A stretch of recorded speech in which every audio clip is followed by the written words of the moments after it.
Hey guys, welcome back to another episode of the Butterfly Effect podcast. Today it's back on Directive 8020 territory and we are talking about the B-roll trailer that Supermassive released recently, and we're just going to dissect it, have a look and have a good old natter about it basically. So where do you want to start, mate? Is there any particular things that stood out to you watching this? Yeah, I mean, I guess we can talk about, like, because it threw quite a big chunk of gameplay at us, didn't it? So it's our first real look at, like, some of the scenes, some of the choices we get. The first big one, I mean, it's all to do with Stratford, basically. But the first big one is Stratford and Joseph in the pod room, and the room's just, like, fully infected. And then eventually they encountered, like, two imposter versions of themselves. And we get, like, not only do we get a look at kind of like some of the choices and like the combat in the game, but we learn more about this alien thing, right? So like one of them like receives a fucking headshot and then regenerates. So it kind of begs all these questions like, how do we kill these aliens? And it was just a really cool look. Like we kind of briefly saw the shot already of Stratford kind of going against his foe, his doppelganger almost. But yeah, like, what did you make of this scene, mate? It did seem pretty cool. Like, I can't wait to sink my teeth into this game. Yeah, it was a good scene. It was a good scene. Judging by like the camera angles at certain instances, I feel like it's going to be a QTE based one. I'm particularly looking at like Joseph coming up against himself. There's minutes, when like the alternate version runs at him. I can imagine there being QTEs there where he's got to dodge them, and then he runs and gets under like that glass pod thing. I can imagine there being another one there, because I swear in a different trailer there's a potential death there. So if I had to hang my hat, I'd say there's probably QTEs there. Maybe with the Stafford section, you've got to like aim the gun to potentially shoot at his double. But yeah, it looks like a really good scene. And what I'd say is that looking at the pod things, the glass pod things, which have life in them, don't they? And I assume that they're there as part of the mission to almost create life for when they get to Tau Ceti F. So they've got something there to work with already. But it's all covered in like the alien goo stuff, isn't it? Which sort of says to me that I don't think there's going to be an ending where they complete the mission. Per se, I feel like the mission is definitely going to become jeopardized because of these shapeshifters. It's just a matter of keeping them alive or not, and maybe starting to head back towards Earth. I'm not sure. I was just gonna say, yeah, like, it does look like it's just gonna be an absolute survival mission, whether it's about getting home or getting to Tau Ceti F safely. One thing I just wanted to kind of flag, mate, and I could be wrong, but I'm just gonna stick my neck out here.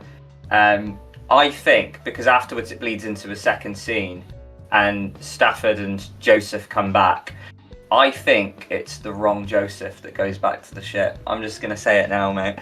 You know what? It's something that I was going to bring up, because every single trailer that we've seen so far, we've always seen the double acknowledging, or should I say the original, I call them the originals. They're always there to acknowledge their double.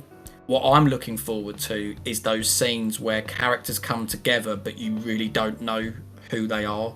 And like you saying that, mate, that would excite me, because I'm pretty sure that's a scene where didn't Stafford get the gun out and shoot one of the other crew because they're not sure whether he's infected or not. Yeah, and I just think with the whole Joseph thing, like he gets like the human version gets pushed underneath, and then it looks like Stratford and him run outside.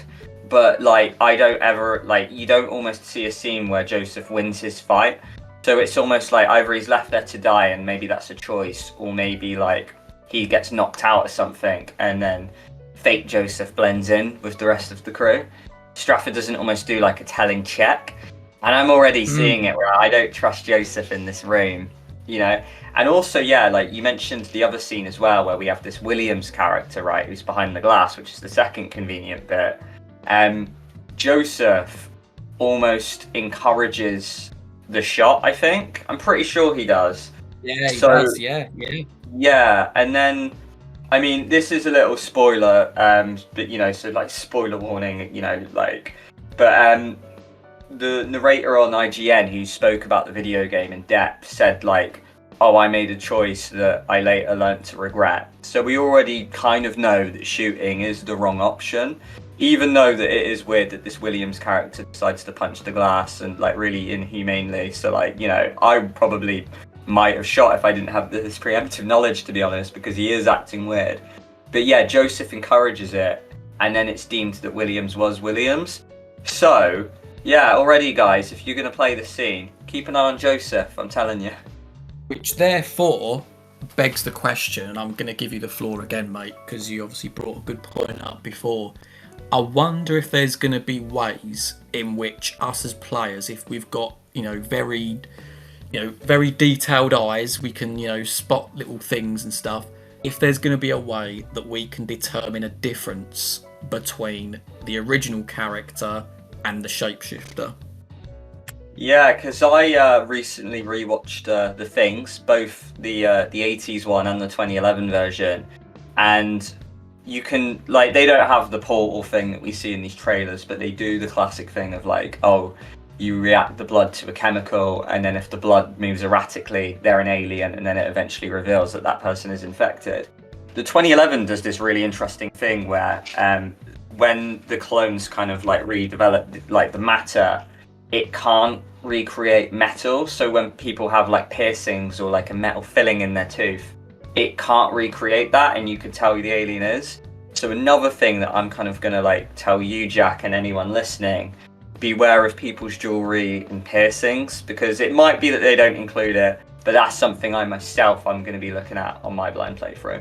Yeah, it's going to be a good shout, which is great as well, because again, it sort of like it engages the player a lot more in the story, and I think that's why I'm like such a big fan of like this new feature. I'm glad that they've gone with the shape-shifting route. Was there any other points that you wanted to cover, mate? Because I've not got anything else. I guess there's just one little thing that Will Doyle mentioned, that he wanted more real-time threats in the game. So I don't know if they're steering away from sort of like, maybe choices and QTEs. I think obviously that will be very prevalent, but I think there is definitely this lean to kind of, because we know we're going to get stealth sequences, that I think we are going to be able to get characters maybe killed in real time, and because we've learned now that we can save NPCs, and there will be 5 potential people there, maybe as cannon fodder, maybe as there to save, that it will be super interesting to see how this real-time threat thing works, and just how kind of like mainstay that is in this game. So I'm just really intrigued to see what Will Doyle means by that, and how this game's differ to previous DPA installments. Yeah, because it's fair, like we've said in previous videos, it's certainly something that needs to evolve.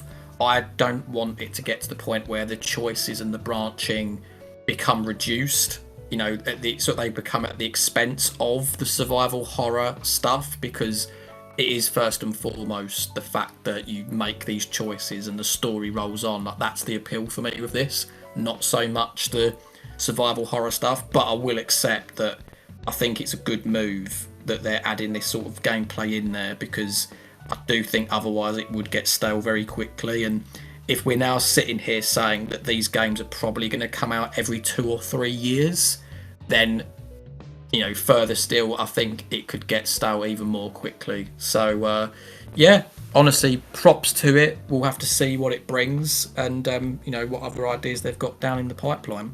Otherwise, if they do lean into that way too much, we might as well just fire up Alien Isolation and play that game, so we can play a real-time horror game on a spaceship, right? So no, I completely agree with that one, lad. But one thing I'm pretty confident on is that it's going to be better than The Expanse. So ending on a positive.